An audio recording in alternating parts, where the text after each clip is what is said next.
The parable of the great banquet. When one of those at the table with him heard this, he said to Jesus, "Blessed is the one who will eat at the feast in the kingdom of God." Jesus replied, "A certain man was preparing a great banquet and invited many guests. At the time of the banquet, he sent his servant to tell those who had been invited, 'Come, for everything is now ready.' But they all alike began to make excuses. The first said, 'I have just bought a field and I must go and see it. Please excuse me.' Another said, 'I have just bought 5 yoke of oxen and I'm on my way to try them out. Please excuse me.' Still another said, 'I just got married, so I can't come.'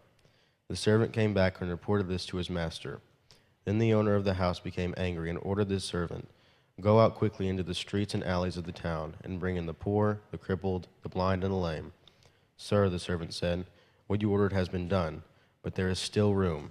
Then the master told his servant, 'Go out into the road and the country lanes and compel them to come in, so that my house will be full.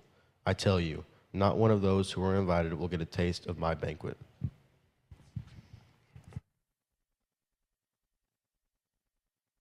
And the band and the sound guys up there.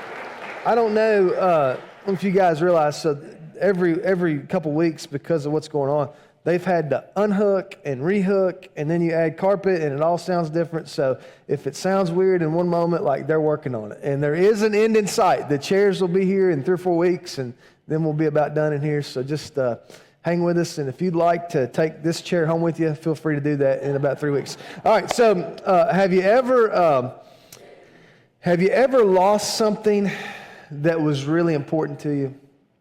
How about this? Have you ever lost something that later turned out to be really valuable?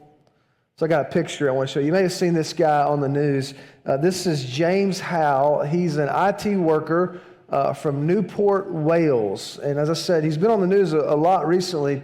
Back in 2009, he was an early player in the cryptocurrency market, and he purchased 8,000 Bitcoins. Now, if you don't know what that is, if you're not familiar with that, it's kind of this like virtual currency that's growing in popularity and growing in value around the world. But back in 2009, the whole cryptocurrency thing was kind of in its infancy, and so nobody really knew what to make of it. And so those 8,000 Bitcoins that he purchased initially were almost worthless. Like, they were only worth about a total of $8. And his idea was, well, hopefully this will go up in value. So he stored it on a hard drive at his house. He stored it in what's called a digital wallet. Now, fast forward 2013, just a few years later, he's cleaning out some things, he and an ex-girlfriend, and for whatever reason, they threw away the wrong hard drive. They threw away the hard drive that had the 8,000 Bitcoins stored in this digital wallet on the hard drive. And by that point, just 4 years later, they had grown in value to where they were now worth $6,000. So it was initially $8 became $6,000. A few days after he realized what he'd done, he contacted the local landfill, and he was trying to figure out some way that he could go and physically search this landfill, looking for a hard drive that is about the size of an iPhone in this more than like 2 million pounds of garbage that was in this landfill. The landfill, of course, predictably refused. That ignited a whole chain reaction of events, and he sued, and they countersued, and it just kept going on like that. And the whole time, the Bitcoins stored on that digital hard drive continued to increase in value until the point that they're now worth, you ready for this? They're now worth an estimated $983 million. And it's in a landfill somewhere outside Newport. Well, so back in February of this year, Mr. Howe was interviewed on the BBC, and he commented that since 2013, he has dedicated every waking hour to trying to figure out how to reclaim his lost hard drive. I want you to listen to what he said. He said, "This is now my job. This is my 9 to 5. I will absolutely not give up until it's found." And so as a part of that, he's contracted with this company that has these like robots that will go in and dig through the stuff. He's organized a group of investors. He's attempted to buy the landfill with the promise that he would share the profits with whoever invested in this project. So you think, here's this guy, had almost $1 billion in his hand, and somehow lost it. Now, let me just stop there a minute and ask you, how far would you go to secure something worth $1 billion? Like, how much time would you invest? How much money would you spend?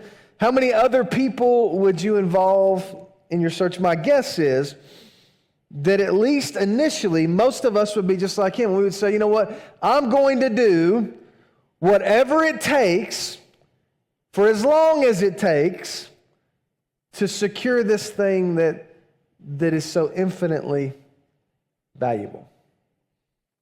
What if I told you there's something more valuable than that? What if I told you that there's something infinitely more valuable than even a $1 billion hard drive, and you don't have to dig through a landfill to find it because you're surrounded by it everywhere that you go? Would you be interested in that? If you have your Bible, I want you to turn to Luke 15. This weekend, as Anita said, we're concluding this series that we've been in called Love Your Neighbor. And today, we're going to unpack a famous story from the New Testament in Luke 15 that Jesus told. But before you can really understand what was happening in Luke 15, you have to go back to Luke 14 and what Owen just read for us. So in Luke 14, as the chapter opens, Jesus has been invited to the home of a Pharisee. And by this point, the Pharisees had pretty much aligned themselves against Jesus. So this was not like a dinner among friends. This was more of a chance for them to interrogate Jesus and try to get him to say something that they could later use against him. And so towards the end of that time, Jesus tells this parable that Owen just read that we call the parable of the great banquet. Essentially what he tells them is, you guys have spent your careers and your lives trying to push people out when what you should be doing is inviting people in. And for the Pharisees, they hear that and they can't quite understand what Jesus is saying, because for them, the whole idea of like following God was about being separated from the people that aren't following God. So in the Pharisees' mind, there were like two kinds of people. They themselves were the good people, and everybody else was like the bad people. And their idea was that in their effort to become even better people, what they had to do was stay away from the bad people. But then Jesus comes along and says, actually, you guys missed it. It's not that. You're not supposed to like separate yourselves from everybody. You're supposed to invite people to come in and experience what you've already experienced. And so they hear that and they don't know what to make of it. For them, they can't map their minds. It goes against everything they thought they knew about following God. So first it confused them, and then it made them mad because it felt like Jesus was trying to undo everything they had been doing. So that's the background that sets up Luke 15. You get to Luke 15, and Jesus is once again surrounded by people, only this time instead of religious people, he's surrounded by the people that the religious people spent their lives trying to avoid. So he's gone from like the good people to the bad people, for lack of a better term. Luke 15, verse 1. Now the tax collectors and sinners were all gathering around to hear Jesus, but the Pharisees and the teachers of the law muttered, "This man welcomes sinners and eats with them." So the tax collectors, you know this, were universally despised in the first century. They were seen as sellouts to their own people, and because they were just notoriously dishonest in the way they operated, everybody sort of hated the tax collectors. And then he says there's also this group of people called the sinners. And you read that and it kind of trip you up because you're like, well, aren't we all sinners? And that's true. But what he's talking about here are people that are like notorious sinners. People who don't just commit sins, but their whole lives kind of revolve around sins. And again, these are the people that the religious guys had spent their lives trying to avoid. They look up and Jesus is like, he's not only like talking, like it would be one thing if Jesus was there and all these guys were there and Jesus was like yelling at them and reminding them of how bad they were. Like that, you'd say, well, that's okay, right? That's kind of what we do in our culture. But it's not that. Instead, it says that Jesus welcomed these people. Like he's having a conversation with these people. Then it says that he didn't just like welcome them, he ate with them. In ancient culture was a big deal. They had this thing they called table fellowship, and it was the idea that to eat a meal with somebody was to send a symbolic message to everybody else that you were now friends with whoever was sitting at your table.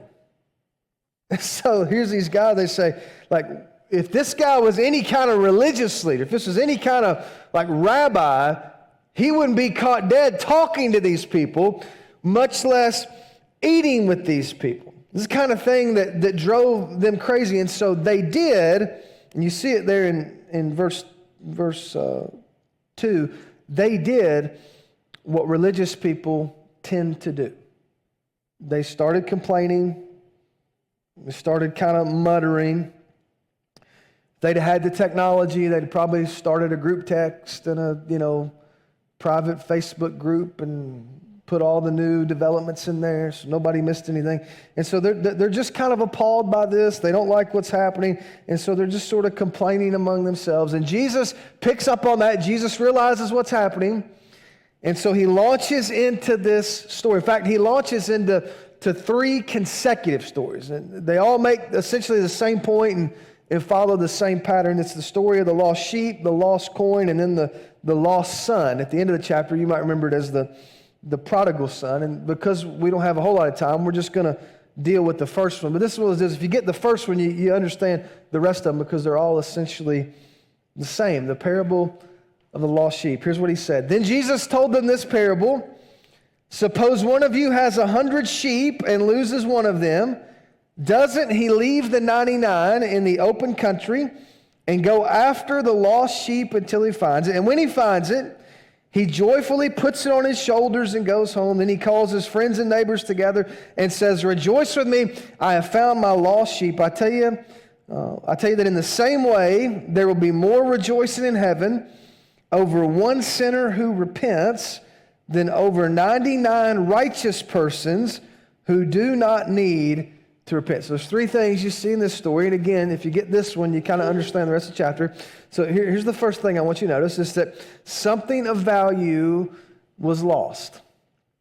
And you see this in all 3 stories. And in this story, it's a sheep. So I've got a picture I want to show you. In the ancient world, 100 sheep was a pretty, sizable flock. And so it was a part of their shepherding. The shepherd who was overseeing the flock at one point every day would pull the flock aside and they would count to make sure that every sheep was accounted for. And one of the misconceptions when it comes to sheep, and you've probably heard this before, is that sheep are really dumb. And that's not necessarily true. I did some research about this week, and the people who study this kind of thing will tell you that sheep are actually incredibly intelligent. The only problem with them is they tend to get distracted easily. So they're not dumb, they just get distracted. Like they're going one way and they see something and they're kind of distracted by whatever's going on over here, and the rest of the flock keeps moving and they wind up getting lost. And so one writer who is also a shepherd, he explained it like this. He said, sheep, I want you to catch this, sheep are smart animals who are known for doing stupid things. And then he goes on. So they lose their direction continually in a way that a cat or a dog would never do. Even when you find a lost sheep, the lost sheep runs in circles and will not follow you home. When you find it, you must seize it, throw it on the ground, tie its forelegs to its hind legs, put it on your shoulder, and carry it home. That's the only way to save a lost sheep. Now, let me stop there in case you missed this. Let me make the connection for you. Do you know who else is smart and sometimes does stupid stuff? Us. Like, Jesus is telling a story about sheep, but it's really a story about us because this is what we do. We get distracted easily. Some of you may have gotten distracted, and what happens is we get distracted with one thing, and we wind up getting lost. And that may be where you are right now. Maybe you made a good run for a while, then you got distracted, and other stuff happened, and the flock kind of moved, and you looked up, and you were not where you were supposed to be. See, to say that something's lost implies that it's supposed to be somewhere else. And again, that may be where you are. Deep down inside, you may feel like you're not where you're supposed to be. You're not at home. And if it's not you, then you certainly know a lot of people who are in that condition. You work with them, you live around them, that you may live with them, You encounter them every single day. And I know we don't like to think in those terms anymore, but the way the Bible consistently describes most people is that they're lost. Like they're not where they're supposed to be. They're not at home in their relationship with God. And so here's what you may not realize, because a lot of church people forget this. And John talked about this last week in his communion meditation. Those lost people are the reason Jesus came. Like he didn't come to hang out with the religious people. He came for lost people, your lost neighbors, the people that you hang out. A few chapters later, in Luke 19:10, he said it like this: "For the Son of Man came to seek and to save the lost." Why did Jesus come? He came to help people who are not where they're supposed to be get where they're supposed to be. He came for people who feel like they're not at home to come back home and be with him. The mistake the religious people made, especially in the first century, is they thought that Jesus came to help good people become better people. But that's not it. He came to help lost people find their way back home. Now, here's the second thing you see in the story. It's that because something of value was missing, there was this intense search that ensued. I want you to listen again to how Jesus started the story. He said, "Suppose one of you has 100 sheep and loses one of them. Doesn't he leave the 99 in the open country and go after the lost sheep until he finds it?" Let me stop there. Is that true? Is that what you would do? I mean, Jesus, the way he tells the story, it seems like he thinks it's obvious. But when you think through the implication of what he said, it's not that obvious. I mean, just think about it. If you were a business owner and you had 99 people lined up, ready to spend their hard-earned money, would you leave them standing there so you could chase after one disgruntled customer? Wouldn't be a very good business plan. Think about a church. If you had a church and there were 99 people who were all, reasonably content, reasonably happy, would you risk upsetting 99 people to go after one person that wasn't there?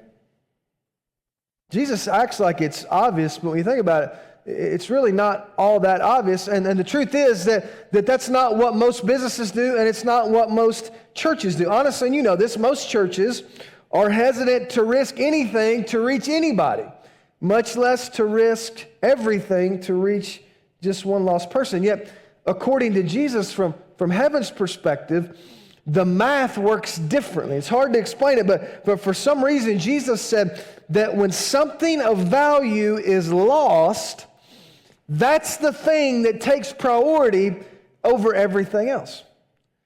If you read the next story, it's a story about this woman who loses this coin and says it's a really valuable coin. And if you remember the story, here's what she does. She does what you do whenever you lose something of value. She goes home and she lights the lamp and she sweeps the whole house and she looks under the cushions and she has this intense search for this thing that's lost. And you've been there too. Like if you ever lost your credit card, you ever done that? You don't say, well, that's too bad, but at least I have my checkbook. Right? That's not what you do. You go back and you're searching, you're retracing your steps, because when something is lost, that becomes the priority. Just even more true when it's a person and not a thing. So most of you know I have 3 boys, Cannon, Andrew, and Jack, and I rarely take them into a store. There's lots of different reasons for that, as you can imagine. But on the rare occasions that I do, I'm always on edge, right? So if you see me somewhere and I've got them and I don't speak to you and you're mad, like, don't get mad. I probably didn't even see you. Like, I'm always on edge because I don't want to lose one of my 3 boys. And I got one, and I'm not going to tell you which one it is. You can probably guess. He kind of marches to his own drum, right?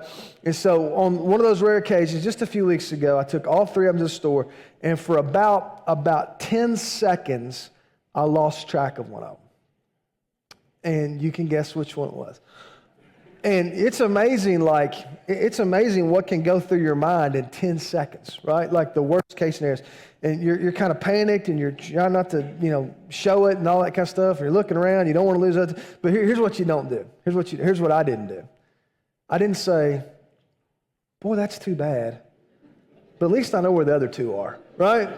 Like I didn't say, well, this is not great, but 2/3 is not bad. And if I go home, say, Jamie, I brought 2 of them back. Like, no, it's not what you do. When somebody is lost, that person becomes the priority.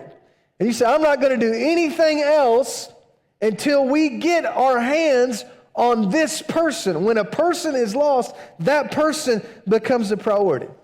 And so several weeks ago, I had a conversation with a lady who's been here a long time, probably longer than I have. I can't remember if she came first or I came first, but she's been here a long time.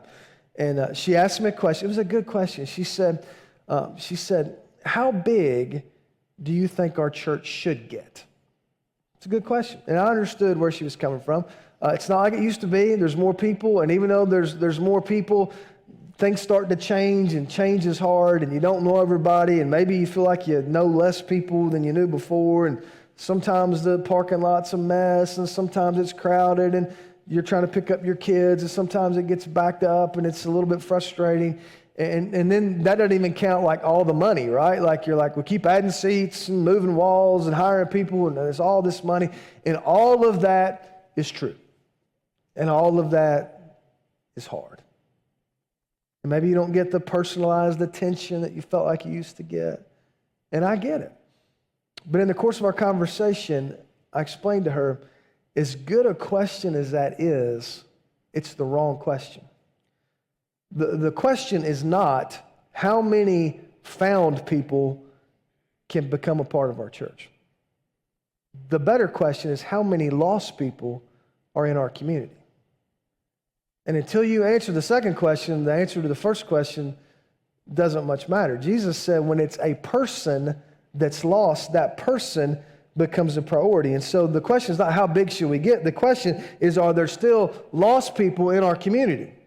And if there are, then we've still got work to do. So you go back to the end of verse 4, there's this word that I think communicates the seriousness. It's the word until. Jesus said, doesn't he leave the 99 and go out in the open country and go after the lost sheep until he finds it? Like, this is not a one-time thing. It's the same thing that James House said about his hard drive. He said, I'm not going to stop searching until it's found. And so that has to be our attitude. What is it that we're doing? We're searching for lost people. And what if we decided we're not going to stop searching until everybody's been found? What if we decided we're not going to stop working towards it until there's nobody left to find? How different would that be? And there's one more thing you see in this story, and again, you see it in all three. It's when that thing is found, you have this huge celebration. Verse 5 says, when he finds it, he puts it on his shoulders and he carries it home, and he calls all his friends and neighbors, and they have this huge celebration. When's the last time you felt that? Or how about this? When's the last time at the end of a service, and it's a little bit different for you guys instead of the second service, but when's the last time, instead of thinking about where you were going to eat lunch, you were praying that a lost person would find their way home? When's the last time that became the thing that you were most concerned about? See, Jesus said the reason the church exists is that. Like, we're not here to be religious people who sit in a religious building and read a religious book and talk about religious things. It's not that. We're to be people who search for lost people and help them find their way home. And then, just to make sure we don't miss the point, you get to the end, verse 7, and Jesus says it like this, I tell you, the same way, there'll be more rejoicing in heaven over one sinner who repents than over 99 church people who feel like they don't need to. Did you catch that? What is it that causes the people in heaven to set up on the edge of their seat in anticipation of what's going to happen. It's not big crowds. It's not like great sermons and great music and buildings and fundraising. It's not any of that. It's when a lost person comes home. That's what causes the people in heaven to celebrate. And it should be the thing that causes us to celebrate. So here's the big idea for the message today. It's that found people find people. It's our job. So one of the mistakes that people make when they read this, they think this is a story about what church leaders should be doing, right? Because it uses the language of shepherds, it's easy to see how they get there. They say, well, this is what the church should be doing. This is what the preachers should be doing, and the staff and the elders and the deacons. It's not that. Who's the shepherd in this story? It's not me. It's not our elders. It's God. This is a description of what God is doing. He's pursuing these lost people, inviting them to come back home, and he invites us to come and be a part of it. He knows that we can't do this. Like, you can't bring anybody home. You can't save anybody. You can't even, like, you couldn't find your own way home. You couldn't save yourself. But what he says we are to do is to do what he did and to welcome sinners and eat with them. And so with that in mind, I got a question I'll ask you. We've asked it before, and I hope you have an answer. The question is, who is your one? Like, who's your lost sheep? Who's the person that you're praying for, that you're inviting, that you're encouraging, that you're doing everything you can? Who's that person that you're sitting on the edge of your seat in anticipation of the moment that they say yes? I hope you can answer that question. Now, to help you do that, I want to show you something. Before you leave today, I think I brought it with me. Let's go to that next picture. Before you leave today, Austin or somebody out there is going to give you a little keychain that looks like this. And isn't that cute? Yeah, it's great. So the way this works, there's just enough room on the front or enough room on the back for you to write the name or the initials, if you're more comfortable with that, of the person that you want to see come home. And what we're going to ask you to do, if you want to use it as a keychain, that's great. If you're uncomfortable with that, you can just put it somewhere where you'll see it every day. I want this to be a constant reminder that you're going to pray, you're going to encourage, you're going to do whatever it takes to help that person that you love find their way back to wherever it is they need to be. The other thing I want you to do is, as soon as you leave today, or even before you leave, I want you to send a text or make a phone call or whatever it is you do and invite that person to come to the cookout later. We've got the cookout at 5 o'clock. It's going to be the most non-threatening environment that you could ever possibly be in. Nobody's going to preach any sermons. Nobody's going to sing any songs. We're not going to like sit in a circle and hold hands. We're just going to eat together. We're going to play on the inflatables. There'll be some yard games and all that kind of stuff. But we want you to invite people who need to come home. We want them to come, have a good experience with us, and hopefully start some conversations. If there is somebody that's ready to talk, we're going to have a table over there. Austin's going to make sure it's easy to find where you can bring that person, and one of us will be there, and we'll be glad to answer any questions. But here's the deal. If you don't invite them, they don't come. You don't do your job like the person. Let me just tell you how it is. The person that came to your mind, like the person you're thinking about, if you don't invite them, nobody else is going to. Like, this is your deal. I may not even know the person. There's nobody I can invite that I haven't already invited. So you're going to have to do your part. And together, maybe we can plant some seeds and water some seeds. Now, with that in mind, I want you to stand with me. I've got one last picture I want to show you. So this is the same guy I showed you earlier. 1 month ago, August 7th, 2025, the headline of the BBC website said this.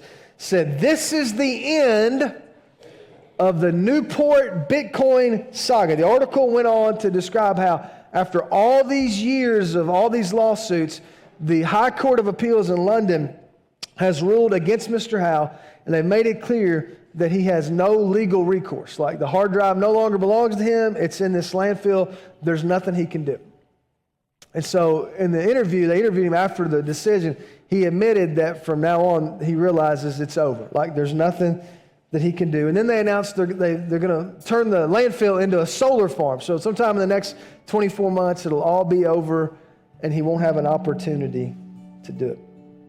Right after that, though, there was this production company in Los Angeles, and they announced they're doing a Netflix special on this whole saga. It's supposed to come out, I think it's next spring. And they said it's titled the Buried Bitcoin, the Real-Life Treasure Hunt of James Howe. It's being advertised as a real-life tech thriller with more than $1 billion at stake. And they're convinced the ratings are going to be crazy and people are going to tune in. It's going to be awesome. You know what's even better than that? It's when a lost person comes home. You know what's more thrilling than that? It's when you get to play a part in something that doesn't just matter for this life, but matters for eternity. Jesus said it like this. He said, what good is it if a man gains the whole world, or you could say gains his whole hard drive and forfeits his soul? You could ask it this way. What good is it if you accomplish all your goals, make more money than you could ever spend, live your version of, happily ever after, and yet when you get to the end, the people closest to you spend eternity separated from God? What good would that be? And the answer is obvious. So if you can't answer the question of who's your one, I hope you'll take some time as we sing these songs and really think through that, and pray through that, and ask the Lord to give you somebody. The other thing in a group like this, we know there's people here who have wandered far from home, and you're not thinking about some other lost sheep like you are the lost sheep. And so we want to give you an opportunity. Maybe it's you that's wandered. Maybe it's you that needs to come home. We're going to give you an opportunity to do that. If you're here, you're ready to make a public decision to follow Christ, be baptized into Christ, you want to pray with somebody, you're ready to join the team here at First Christian, I'm going to ask you to leave your seat and meet me on this front row.